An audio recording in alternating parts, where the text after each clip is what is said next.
સ્વામિનારાયણ હરે ગુણાતીતાનંદ સ્વામીએ વાત કરી છે, મોરે તો મુમુક્ષુ ભગવાનને ખોડતા, ને હવે તો ભગવાન છે તે મુમુક્ષુને ખોડે છે.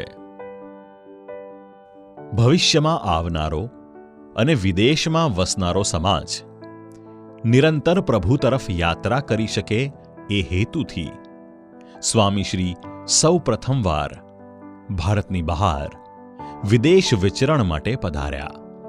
13 જૂન 1985 ગુરુવારનો એ દિવસ.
એર ઇન્ડિયાની ફ્લાઇટમાં બિરાજી અમેરિકાના JFK એરપોર્ટ તરફ વિદાય થયા. અમેરિકાના લગભગ 22 દિવસના અથાગ વિચરણ પછી 5મી જુલાઈ 1985ના રોજ સ્વામીશ્રીનું કેનેડાની ધરતી પર આગમન થયું. ભક્તોની ભક્તિને વશ થઈ તેમને સુખ દેવા, તેમના ભક્તિરૂપી મનોરથો પૂરા કરવા તથા માયિક દ્રષ્ટિ હરી મુમુક્ષુતાના દાન દેવા અર્થે જ મોટા પુરુષનું અગાધ વિચરણ હોય છે. 1985માં અમેરિકાથી શરૂ કરી 2020માં ન્યૂઝીલેન્ડ સુધીના 35 વર્ષો સ્વામીશ્રી અવિરત વિચરણ કરતા જ રહ્યા, એ સૂક્ષ્મ તપશ્ચર્યા કરતા જ રહ્યા. આવું અજોડ વિચરણ કરી અહીંયા વસતા હરિભક્તોને આનંદ, સ્મૃતિ, સમજણ અને હૂંફ આપતા જ રહ્યા. આવા મંગલકારી હેતુ માટે જ સ્વામીશ્રી વર્ષો વરસ કેનેડાની ધરતી પર વિચરણ કરતા રહ્યા. છેલ્લા 35 વર્ષોમાં સ્વામીશ્રીએ કેનેડાના જે સ્થળોને તીર્થત્વ આપ્યું એમાંના અવિસ્મરણીય સ્થાન એટલે સેન્ટ્રલ કેનેડાનું ઓન્ટારિયો રાજ્ય, વેસ્ટર્ન કેનેડાના મેનિટોબા, સુસ્કેચુઆન, એલ્બર્ટા અને બ્રિટિશ કોલંબિયા રાજ્યો તથા ઈસ્ટર્ન કેનેડાનું ક્વેબેક રાજ્ય. કેનેડાના મધ્ય વિસ્તારમાં આવેલા ઓન્ટારિયો રાજ્યનું એક એવું જ રળિયામણું તીર્થસ્થાન એટલે નાયેગ્રા ફોલ્સ. અંતરમાં આત્મીયતાનો ધોધ વહાવી, સુરદ ભાવથી નિર્મળ બનાવી સ્વામીશ્રીએ આ નાયેગ્રા ફોલ્સને દીર્ઘકાળ માટે અમરત્વ દીધું.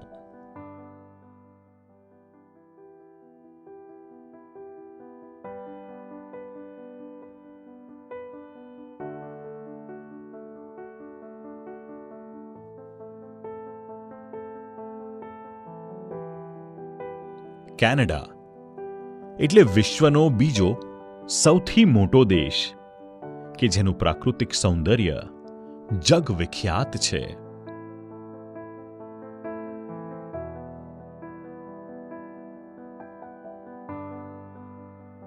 તે આહલાદક સ્થળ આજે તીર્થસ્થાન બન્યું. નાયેગ્રા ફોલ્સ પાસે સ્વામીશ્રીની ઉપસ્થિતિથી ધન્ય થયેલા મુખ્ય પ્રાસાદિક સ્થાન એટલે રેઇનબો બ્રિજ. હોર્સશુ ફોલ્સ અને તેની પાસે આવેલું ક્વીન વિક્ટોરિયા પાર્ક તથા ત્યાં નજીક જ આવેલી ફ્લોરલ ક્લોક.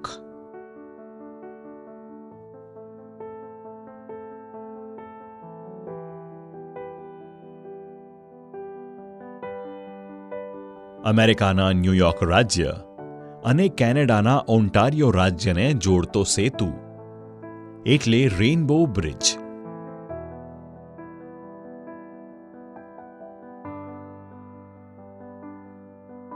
પરમ પૂજ્ય સ્વામીશ્રી આ બ્રિજ પર ચાલીને બોર્ડર ક્રોસ કરી કેનેડા પધાર્યા. સ્વામીજી પહેલી વાર યુએસએથી ટોરન્ટો પધારી રહ્યા હતા. બોર્ડર પર આવ્યા ત્યાં એમને વિન્ડો પર રોક્યા. વિન્ડોનો જે ઓફિસર હતો ત્યાં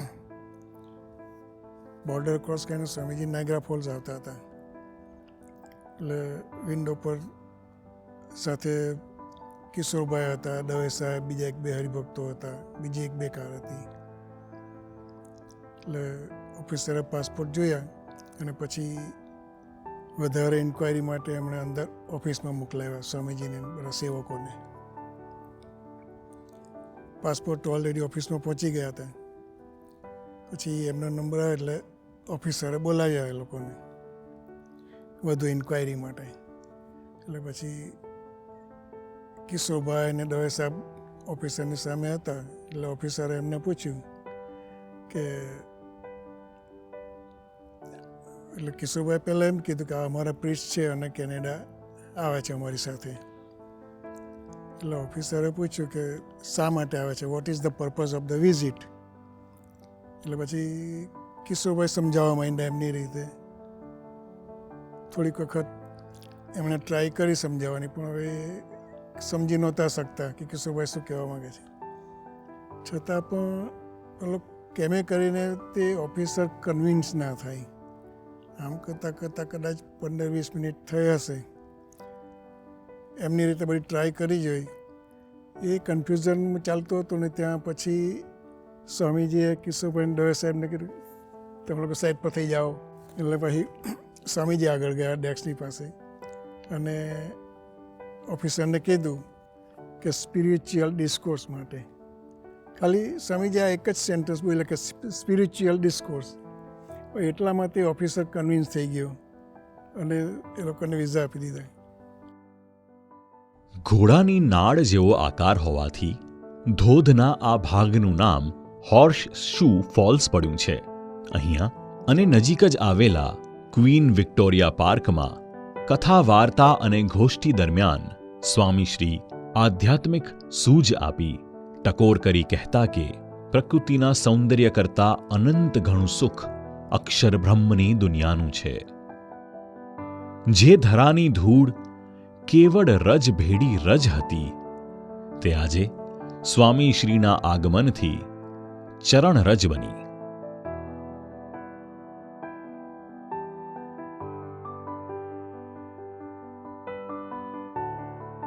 વિશ્વવિખ્યાત નાયગ્રા ફોલ્સ કે જેના ધોધમાં દર મહિને એક સરદાર સરોવર ભરાય એટલું પાણી વહી જાય છે, એ ધોધ ચિન્મય ધોધ બન્યો.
જે નાયેગ્રાનો ધોધ લગભગ 12,000 વર્ષ પછી આજે પણ હજી કંડારાઈ રહ્યો છે, ત્યાં સ્વામીશ્રીના દર્શનની સ્મૃતિ સંતો અને ભક્તોના અંતરમાં કંડારતા 12 ક્ષણ પણ ના લાગી.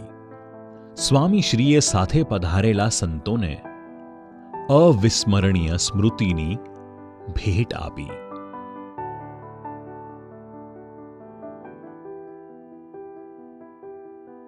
સ્વામીજીએ નાયગ્રા ફોલ્સ પાસે અમેરિકા અને કેનેડાના હરિભક્તોને પણ શાશ્વત સંભારણાનું સુખ અર્પ્યું.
સ્મૃતિની સાથે સાથે સ્વામીશ્રીની સામર્થ્યનું પણ અહીં દર્શન થયું. 1985માં સ્વામીશ્રી જ્યારે યુએસની બોર્ડર પાસ કરીને નાયગ્રા ફોલ્સ પધાર્યા ત્યારે નાયગ્રા ફોલ્સ પર સ્વામીજી વોક કરતા હતા. પછી સ્વામીજીએ કિશોરભાઈને કહ્યું કે કિશોર કે ઠાકોરજીને કે પાણી પીવાની અહીંયા જગ્યા થઈ જાય એવું થાય તો સારું નહીં એમ. એટલે કે કોઈક એવું ઘર હોય કે જ્યાં આપણે ઠાકોરજીના થાળ કરી શકીએ. સ્વામીજીનો કહેવાનો મતલબ એ હતો.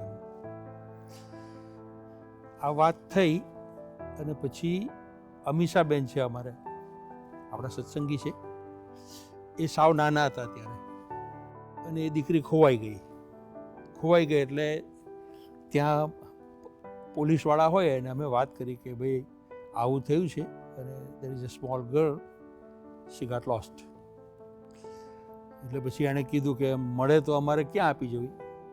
પછી અમે કીધું કે we are the devotees of Hariprasad Swamiji. પછી કાર ઉપર લાઉડસ્પીકર હોય પોલીસની કાર પર. પોલીસ ડિપાર્ટમેન્ટવાળા હતા, એમની કાર નાયગ્રા ફોલ્સ પર ફરે અને લાઉડસ્પીકર પરથી એનાઉન્સમેન્ટ થાય કે there is a small girl, she got lost. If anyone can found her please bring it to devotees of Hariprasad Swamiji. આમ હરિપ્રસાદ સ્વામીજી, હરિપ્રસાદ સ્વામીજી, હરિપ્રસાદ સ્વામીજી, હરિપ્રસાદ સ્વામીજી આમ આખા નાયગ્રા ફોલ્સ પર થઈ ગયું. એટલે સ્વામીજીનું આમ જાહેરાત બી કેવું, ભગવાન તો પોતાની જાહેરાત પોતે જ પ્લાનિંગ કરીને કરાવી દે, આપણી જરૂર બી નહીં પડે એમ. આ થયું. અમીષાબેન મળી ગયા અને પછી એક ભાઈ સ્વામીજીને મળવા માટે આવ્યા અને સ્વામીજીને પગે લાગ્યા, જય સ્વામિનારાયણ કર્યું. પછી એમણે કીધું કે સ્વામીજી તમે મારા ઘરે આવશો? એટલે સ્વામીજીએ કીધું કે હા અમે આવીશું ને, અમે ટોરોન્ટો આવીએ જ છીએ, કિશોરભાઈને તમારું એડ્રેસ આપી દો અને જરૂર અમે તમારા ઘરે આવીશું. ત્યારે એ ભાઈએ કીધું કે સ્વામી હું ટોરોન્ટોમાં નથી રહેતો, હું અહીંયા નાયગ્રામાં જ રહું છું અને અહીંયા નાયગ્રામાં જ જોબ કરું છું અને આઈ એમ ધ ચીફ એન્જિનિયર અહીંયા ફોલ્સ પર, અને મારું નામ છે બળદેવભાઈ પટેલ, હું મહેસાણાનો છું. પછી તો સ્વામીજી ઘણી વખત સ્વામીજી ત્યાં ગયા, ઠાકોરજીના થાળ થયા, બહેનો ત્યાં પધાર્યા, બહેનોએ ઠાકોરજીના થાળ કર્યા. કહેવાનો મતલબ કે સ્વામીજીનું પ્લાનિંગ આખું હોય જ છે, ભગવાનનું આખું પ્લાનિંગ જ હોય છે, પણ આપણને નિમિત્ત બનાવે, અને આપણને નિમિત્ત બનાવે ને ક્રેડિટ આપણને આપે. આ નાયગ્રાનો ભવ્ય ધોધ દર સેકન્ડે એ હજારો ટન પાણી ખડકીને પ્રચંડ ઘોંઘાટ કરતો હતો. તેની અદ્ભુત ગર્જનામાં પણ હૈયું ઠારી દે તેવી આધ્યાત્મિક સૂઝ સ્વામીશ્રીએ આપી હતી. મેં ફેરીમાં બેસી નાયગ્રા ફોલ્સની નજીક સુધી જઈ આવ્યા. પછી અહીંયા ઊભા હતા અને બધા સ્વામીજી સાથે નાયગ્રા ફોલ્સની વાતો કરતા હતા. બધા પોતપોતાની રીતે નાયગ્રા ફોલ્સનું વર્ણન કરતા હતા અને સ્વામીને સમજાવતા હતા.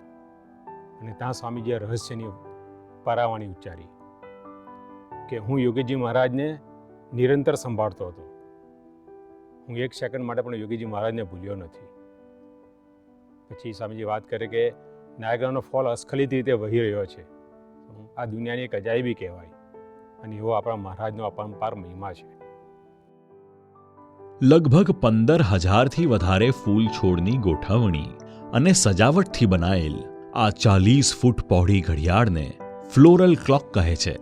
સ્વામીશ્રીના વિચરણ દરમિયાન આ ફ્લોરલ ક્લોક પાસેની ખુલ્લી જગ્યામાં થતી શિબિરમાં હરિભક્તોના અંતર આધ્યાત્મિકતાની અનેરી ફોરમથી સુવાસિત થતા.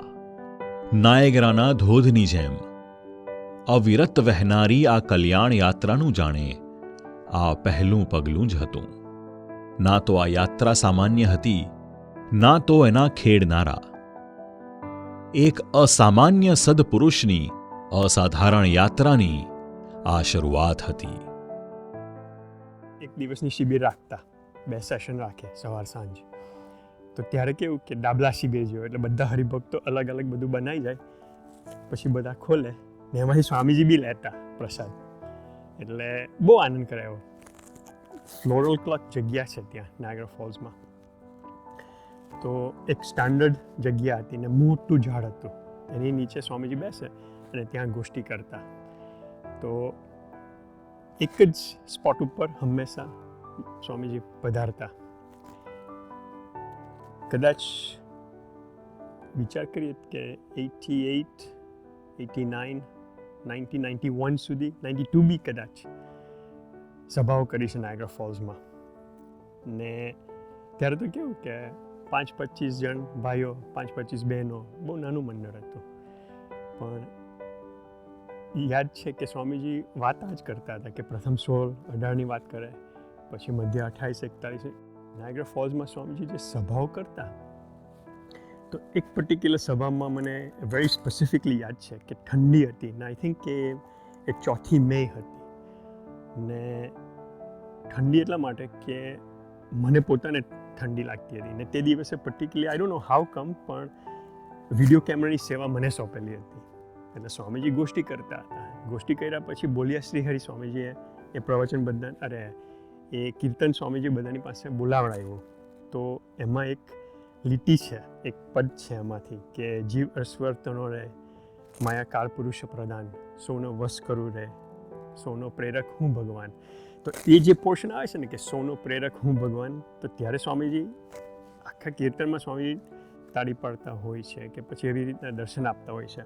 પણ સૌનો પ્રેરક હું ભગવાન જ્યારે એ વાક્ય જ્યારે બોલાય છે ને ત્યારે સ્વામીજી છાતી ઉપર આમ ખબરતા છે. ને એ મોમેન્ટે મને ખ્યાલ છે કે ડાયરેક્ટલી મારી ઉપર આમ આંખ મેળવીને જોતા હતા, એવો દર્શન થયા હતા. ને તે દિવસે ખબર નહીં શું હતું, પણ આંસુ જ જતા હતા, આંસુ જ જતા હતા, બીજું કોઈ અનુભવ નહીં થતો હતો. ને મને એમ કે હારું મને શું થયું છે, પણ આજુબાજુ બીજા ભક્તો તરફ મેં નજર કરીને તો એ લોકોને બી આંસુ જતા હતા. એટલે સ્વામીજી ખબર નહીં કે એવું દિવ્યતાનું વાતાવરણ આખું ઊભું કરી દીધું કીર્તન જ્યારે ગવાતું હતું ત્યારે. પણ it was something very unusual. ને સત્સંગની રીતે તો આપણને કોઈ એવો મહિમા કે કશું જ નહીં હતો. It was just a natural attraction to Swamiji. એક ખેંચાણ હતી, may be not from my side, પણ it was from Swamiji's side. એટલે એવા દર્શન કરાયા છે.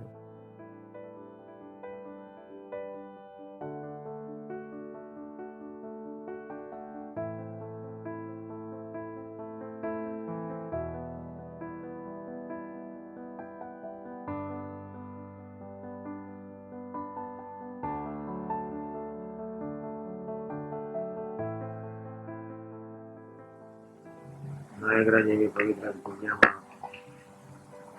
આપણને બેસવાનું છે. મલિનતા જરાય દેખાય નહીં. એવો પવિત્ર જોતો જ નિર્દોષ જોતો.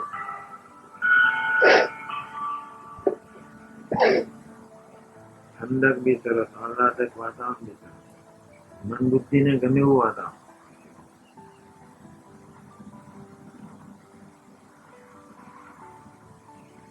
સરસ દર્શન બધાને છે.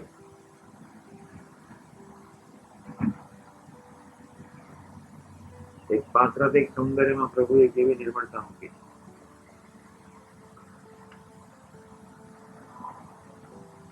નિર્મળ વાતાવરણ, નિર્દોષ વાતાવરણ, અક્ષર બ્રહ્મની સચ્ચિદાનંદની ચિદાકાશની દુનિયા તો અનંત ગણી નિર્મળ છે.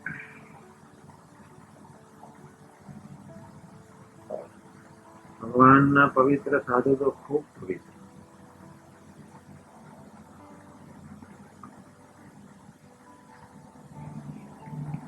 આ પાણીમાં તો કદાચ બેક્ટેરિયા વાયરસ જ મિક્સ થાય. ચિદાકાશ એટલે સચ્ચિદાનંદ, પંચ મહાભૂત ત્યાં મળે છે. જીવ ઈશ્વર ત્યાં જઈ શકે નહીં. સંસ્કારો નથી જીવ ઈશ્વરને સનાતન દિવ્ય સનાદિવ્ય સાકાર ભગવાનના એક નાતે સંસ્કાર. એટલે આપણે ત્રણ ઠરાવ કરવા છે. ચાલો ઠરાવીએ. આપણી સમજણ બુદ્ધિના દીપા દોડ દમ દેખાવ ગુણ રાગ વૃત્તિઓ સારા ગુણ નરસા ગુણ બધા નાયગ્રામ પધરાઈ જાય. અને તું રાજી. બીજો સંકલ્પ એ કરી આખા અમેરિકા અને શિકાગોની ધરતી ઉપર, ટોરેન્ટોની ધરતી ઉપર એવા આત્મીય પરિવાર આપણે સભ્ય થવું છે ને એમાં તમે ખૂબ સાથ આપજો. તે માટે રૂચિ રાખો. બીજો સંકલ્પ કોઈ પણ ભોગે કોઈ પણ સંજોગોમાં પરિવારમાં ભળી જવું. આપણે પ્રાર્થના કરવાની, રૂચિ રાખો. આજે રાજે થાય એવું નથી, પણ જયારે ભૂલ થાય ત્યારે અંતરથી કબૂલ કરીને પછી પ્રાર્થના તો ચાલુ જ રાખે. પરદેશનો સમાજ સુખેથી ભગવાન ભજી શકે અને એમની આવનારી પેઢીમાં પણ સુસંસ્કારનું સિંચન થાય તે અર્થે સ્વામીશ્રીનું વિદેશ વિચરણ વણથંભ્યું ચાલતું જ રહ્યું. કેવળ કરુણાથી જ ધરતા એવા અમૃતદાતા શ્રી હરિના સાકાર ચરણો વર્ષો વરસ કેનેડાની ધરતીને નિર્મળ કરતા જ રહ્યા છે.